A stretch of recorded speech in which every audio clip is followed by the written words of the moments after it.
Du Pays Basque à présent, cet après-midi, les éleveurs de Barcus se sont à nouveau mobilisés comme en avril dernier.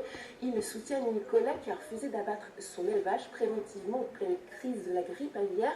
On retrouve en direct depuis Bayonne Andier et Reusbéer. Bonsoir Andier, vous avez suivi pour nous cette mobilisation. Oui, bonsoir Hélène. Eh bien, effectivement, la crise de la grippe aviaire a laissé quelques plumes au Pays Basque.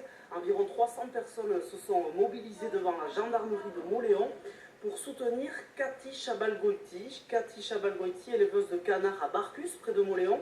Elle a été entendue cet après-midi par les gendarmes pour s'être opposée, vous l'avez dit, à l'abattage de ces animaux sains. En avril dernier, sa ferme Ouartia est visée par un arrêté d'abattage, car située dans le périmètre de fermes contaminées par la grippe aviaire. Comme pour deux autres fermes, de nombreux paysans, citoyens et élus se mobilisent pour faire barrage. Depuis, une enquête a été ouverte par le parquet de Pau. Le syndicat agricole ELB dénonce un acharnement. Écoutez, Pampi Sainte-Marie, son secrétaire général. Cathy Chabalgoiti a déjà été entendue dans le cadre de cette affaire.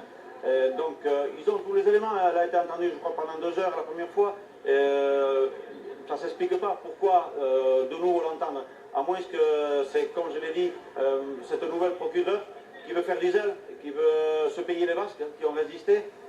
Sinon, non, pourquoi aller... Et puis d'ailleurs, est-ce que cette petite affaire mérite tant d'histoire, quoi?